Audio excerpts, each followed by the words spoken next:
Hello everybody and welcome to exam bar. दोस्तों, कैसे आप सब लोग? आई होप आप सब लोग अपने अपने घरों पर फिट एंड फाइन होंगे और लॉकडाउन का पूरा पूरा पालन करते होंगे, साथ साथ में इसको आप यूटिलाइज भी करते होंगे। आई होप आपकी स्टडी बहुत अच्छी तरीके से चल रही होगी और आने वाले एग्जाम में आपको सफलता मिलेगी, ऐसा ऐसा मैं उम्मीद करता हूँ। दोस्तों, टेंसेस की लास्ट क्लास में हम लोगों ने सिंपल प्रेजेंट तक का डिस्कशन किया था। उसमें हमने वर्ब का नेचर, सब्जेक्ट का नेचर और सब्जेक्ट के साथ में वर्ब को हम कैसे यूज करेंगे, इन चीजों को देखा था। दोस्तों, टेंसेस एक ऐसा टॉपिक है जिसको हिंदी मीडियम और इंग्लिश मीडियम दोनों ही मीडियम्स के स्टूडेंट्स अलग अलग तरीके से पढ़ते हैं। तो दोस्तों, अपनी मैं इस क्लास में कोशिश करूंगा कि दोनों तरीकों को इन्वॉल्व कर पाऊं। तो चलिए दोस्तों, देखते हैं आज की क्लास और डिस्कस करते हैं प्रेजेंट इंडेफिनिट।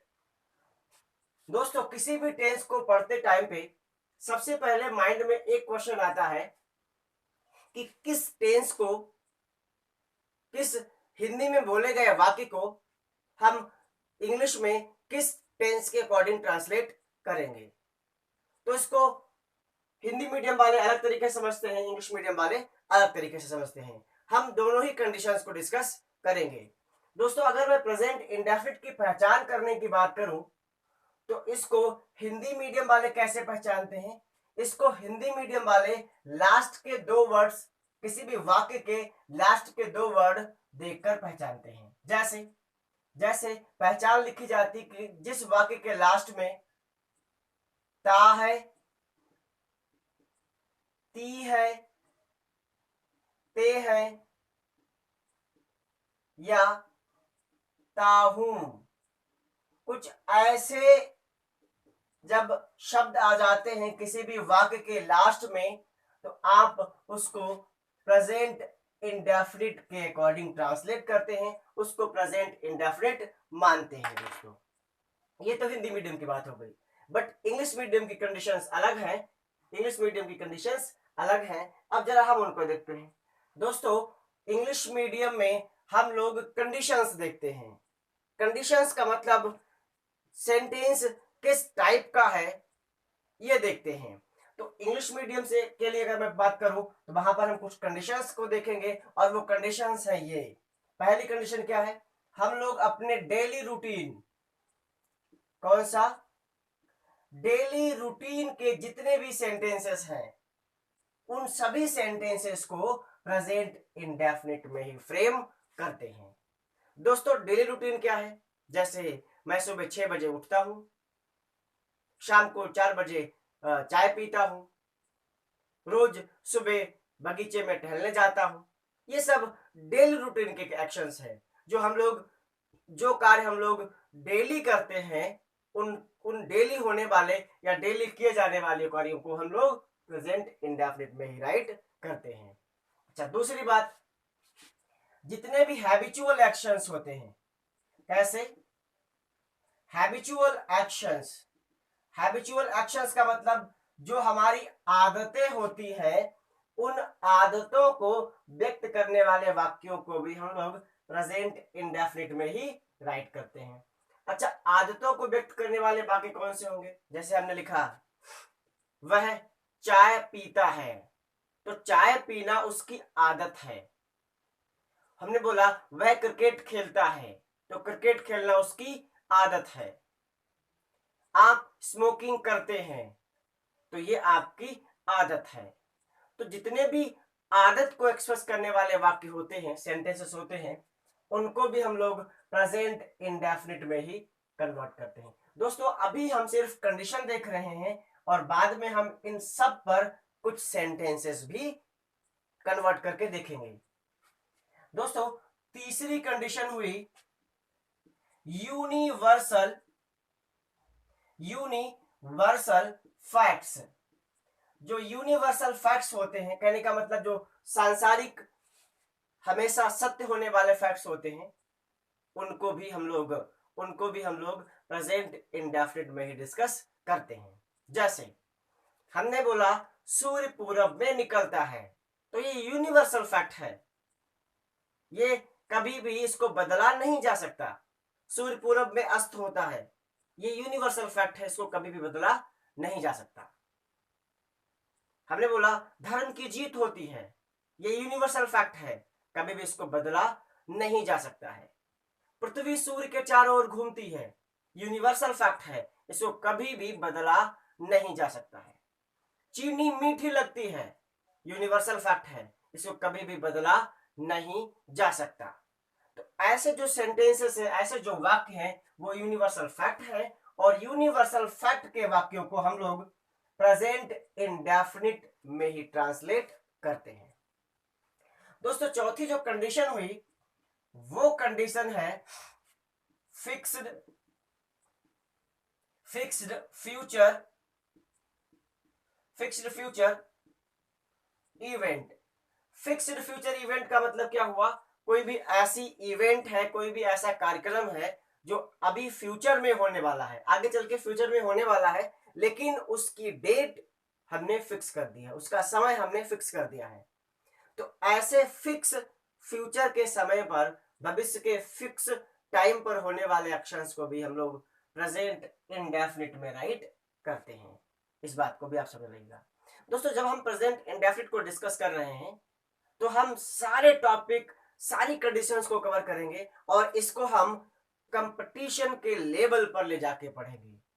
तो जहां पर हम इसको बिल्कुल जीरो लेवल से शुरू करके टॉप लेवल तक जाएंगे। तो हो सकता है आपको अभी ये सिचुएशंस जो हम अभी ग्राउंड बना रहे हैं, फाउंडेशन बना रहे हैं, हो सकता है आपको बोरिंग लगे, बट दोस्तों काम की चीज यही है, यहीं से आपको नंबर मिलने हैं और यहीं से आपको इंग्लिश समझ में आनी है। तो दोस्तों इसको स्किप नहीं करना, ये मेरा आपके लिए सजेशन है। तो दोस्तों ये चौथी कंडीशन हो गई। दोस्तों पांचवी कंडीशन ये हुई है, पांचवी कंडीशन हुई है रेगुलर या इरेगुलर एक्शंस। कौन से? रेगुलर या फिर इरेगुलर एक्शंस। कहने का मतलब कुछ एक्शंस ऐसे होते हैं जो रेगुलर बेसिस पर होते हैं और कुछ एक्शंस ऐसे होते हैं जो इरेगुलर बेसिस पर होते हैं। जैसे हमने बोला मैं रोज मंदिर जाता हूं, तो ये रेगुलर एक्शन है। हम हर संडे को घर जाते हैं, ये रेगुलर एक्शन है। हर ट्यूसडे को मूवी देखते हैं, ये रेगुलर एक्शन है, क्योंकि ये एक फिक्स्ड टाइम के बाद ही आ रहा है, फिक्स टाइम के बाद ही रिपीट होता है। और इरेगुलर एक्शंस कैसे होंगे? हमने बोला जापान में भूकंप आते हैं, तो जापान में भूकंप आते हैं तो हमको पता है, लेकिन कब आएंगे? क्या हर मंडे को आते हैं? नहीं, वो रेगुलर टाइम पर नहीं आते हैं, वो इरेगुलरली आते हैं। तो ऐसे इरेगुलर एक्शंस, बारिश होती है, रेगुलर नहीं होती है, ऐसा नहीं कि एक ही दिन पे होगी, ऐसा नहीं हर 2 महीने के बाद होगा, ऐसा भी नहीं। तो ये इरेगुलर एक्शंस हैं। तो रेगुलर और इरेगुलर एक्शंस को भी हम लोग प्रेजेंट इंडेफिनिट में ही फ्रेम करते हैं। दोस्तों इसके बाद में जो 6 कंडीशन है वो है कमेंट्री। क्या है? वो है कमेंट्री। कमेंट्री दोस्तों किसी भी गेम की हो सकती है, चाहे वो क्रिकेट हो, चाहे वो हॉकी हो, चाहे वो खो हो, चाहे वो वॉलीबॉल हो, फुटबॉल हो, किसी भी गेम की कमेंट्री भी प्रेजेंट इंडेफिनिट में ही रहती है। अच्छा दोस्तों इसके अलावा जो 7th कंडीशन है वो है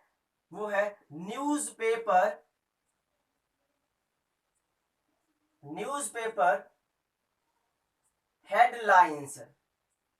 दोस्तों जो न्यूज़पेपर की हेडलाइंस होती हैं उनको भी हम हमेशा प्रेजेंट इंडेफिनिट में ही राइट करते हैं। मैं हेडलाइंस की बात कर रहा हूं, कंटेंट्स की बात नहीं कर रहा हूं। अंदर कंटेंट किसी भी टेंस में हो सकता है, हम सिर्फ ऊपर की जो मोटी मोटी हेडलाइन लिखी होती है हम उस हेडलाइन की बात करते हैं। आई थिंक दोस्तों इतनी बातें आपको समझ में आई होंगी। अच्छा एक बात और दोस्तों, जो कंडीशन में जाती है, कंडीशन में क्या जाती है दोस्तों? 2 फ्यूचर के एक्शंस हैं। किसके एक्शंस है? 2 फ्यूचर के एक्शन है। फ्यूचर की बात हमने बोली है और फ्यूचर में हमने लिया है A1 और A2। A1 और A2 हमने फ्यूचर में बोला है। कैसे दोस्तों? मैंने बोला जब आप आओगे तब मैं जाऊंगा। दोस्तों ये सेंटेंस में बोला, जब आप आओगे तब मैं जाऊंगा। दोस्तों इस एक सेंटेंस में दो बातें हैं। कितनी बातें हैं? दो बातें हैं। एक तो आप आओगे और दूसरा मैं जाऊंगा। और मैं कब जाऊंगा? जब आप आओगे। तो फ्यूचर के ऐसी कंडीशंस देने वाले वाक्य, जब आप आओगे तब मैं जाऊंगा, जब जब मैं बाजार जाऊंगा तब आपके लिए जूस लाऊंगा। तो ऐसे सेंटेंसेस जो कंडीशन बेस्ड होते हैं और दोनों ही एक्शन वन, पहले आप आओगे उसके बाद में मैं जाऊंगा, एक्शन टू। तो जब एक्शन वन एक्शन टू दोनों फ्यूचर के होंगे तो ऐसी कंडीशन में एक्शन वन प्रेजेंट इंडेफिनिट में रहेगा। किस में रहेगा दोस्तों? एक्शन वन प्रेजेंट इंडेफिनिट में रहेगा। तो दोस्तों यहां पर ये कंडीशन बड़ी ही इंपॉर्टेंट है आपके लिए, और ये साथ साथ में ये सारी कंडीशंस इंपॉर्टेंट है अगर हम बात करें कंपटीशन लेवल पे जाने की। तो दोस्तों चाहे आप एकेडमिक्स में हैं, चाहे आप कंपटीशन की प्रिपरेशन कर रहे हैं, इंग्लिश को आपको ऐसे पढ़ना है कि आपको फर्दर इंग्लिश में या टेंस में या किसी भी टॉपिक में इंप्रूवमेंट की जरूरत ना पड़े। आप एक बार में उसको स्टैंडर्ड तरीके से पढ़ते हुए चलिएगा। तो दोस्तों ये हमने कंडीशंस देखी हैं। अभी इतनी कंडीशंस में हम लोग प्रेजेंट इंडेफिनिट को फ्रेम करेंगे। अच्छा, अब दोस्तों ये कंडीशंस हो गई। अब कंडीशंस के साथ साथ अब हम देखते हैं इसका फॉर्मूला क्या है। क्या है इसका फॉर्मूला? हम क्या क्या यूज करेंगे दोस्तों? जैसे हम मैथ सॉल्व करते हैं सेम टू सेम, वैसे ही इसको भी हम लोग डिस्कस करेंगे। तो दोस्तों इसको हम अगर हम फॉर्मूले में राइट करना चाहें तो इसका फॉर्मूला है, सबसे पहले हम राइट करते हैं क्या? सब्जेक्ट। क्या राइट करते हैं? सब्जेक्ट। और फिर राइट करते हैं वर्ब। वर्ब का फर्स्ट फॉर्म रहता है और एस या ईएस ऐड कर देते हैं इसमें, और फिर राइट करते हैं ऑब्जेक्ट। बस दोस्तों इतनी सी बात है, और मैक्सिमम लोगों को यही बातें समझ में नहीं आती हैं। तो मैं आपको पूरी पूरी डिटेल बताऊंगा और हर एक बात समझाऊंगा। दोस्तों अगर हम इस एस या ईएस की बात करें तो जितने भी वर्ड जो फिनिश होते हैं सी एच या एस एच या एस या डबल एस या जेड या ओ, तो जितने भी ऐसे वर्ड जो इन लेटर्स पर एंड होते हैं, तो इनके साथ हम ऐड करते हैं यस, और अदर वर्ड्स के साथ हम ऐड करते हैं एस। इतनी बात आपको समझ में आ गई होगी। अच्छा दोस्तों ये कंसेप्ट आपको लर्न करने की जरूरत नहीं है, मैं आपको समझा देता हूं। दोस्तों लास्ट क्लास में भी हमने आपको समझाया था, तो जब सब्जेक्ट अपना सिंगुलर होगा, जब सब्जेक्ट क्या होगा? सिंगुलर होगा, तब हम एस या ईएस को ऐड करते हैं। और एस या ईएस को हम ऐड क्यों करते हैं? क्योंकि सिंगुलर सब्जेक्ट के साथ हमें सिंगुलर वर्ब चाहिए होती है, और एस या ईएस ऐड करने से वर्ब सिंगुलर हो जाती है। तो सब्जेक्ट अगर सिंगुलर है तो हमें V1 प्लस एस और ES करना है। क्यों करना है? क्योंकि इससे वर्ब भी कैसी हो गई है? ये एस या ES ऐड करने से वर्ब भी सिंगुलर हो गई है। इस बात को आप ध्यान रखना। सब्जेक्ट अगर प्लुरल होगा तब हमें एस या ES की जरूरत नहीं पड़ेगी। तो दोस्तों ये एक सिंपल सा फॉर्मूला है, और इसी की बेसिस पर लॉजिकली हम लोग इंटेरोगेटिव और नेगेटिव सेंटेंसेस को भी फ्रेम कर लेंगे। तो दोस्तों अब हम लोग हर एक कंडीशन से कुछ सेंटेंसेस ले लेते हैं। तो पहला सेंटेंस ले लेते हैं डेली रूटीन से। दोस्तों डेली रूटीन से अगर हमने ये बोल दिया कि मैं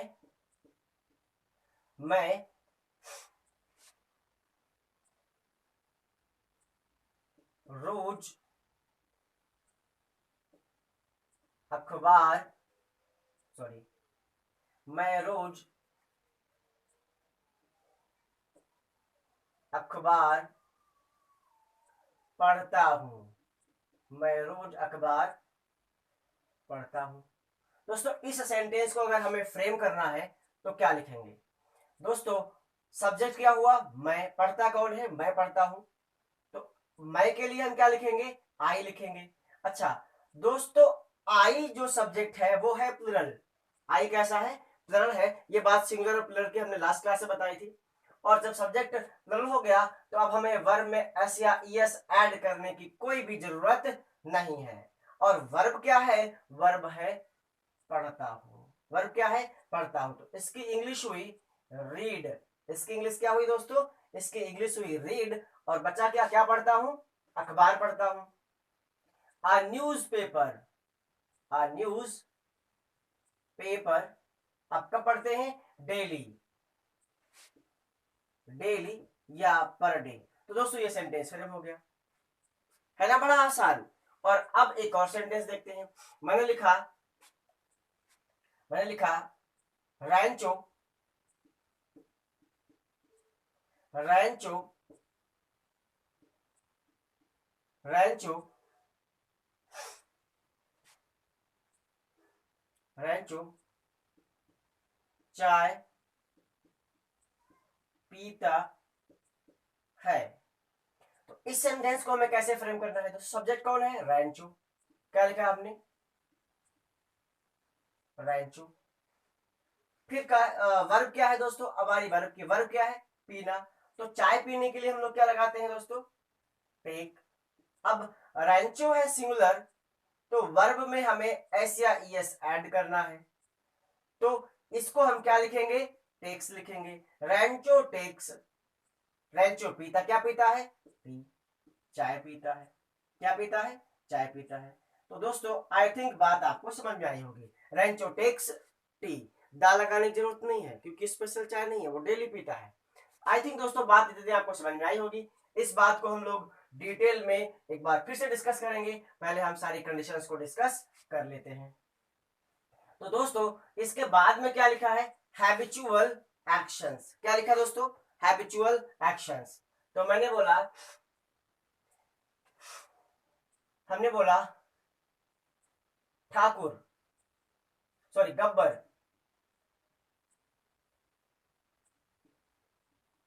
गब्बर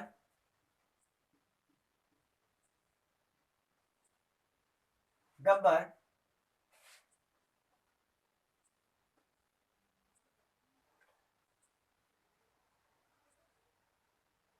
गब्बर आदत को लिखना दोस्तों, गब्बर दारू पीता है,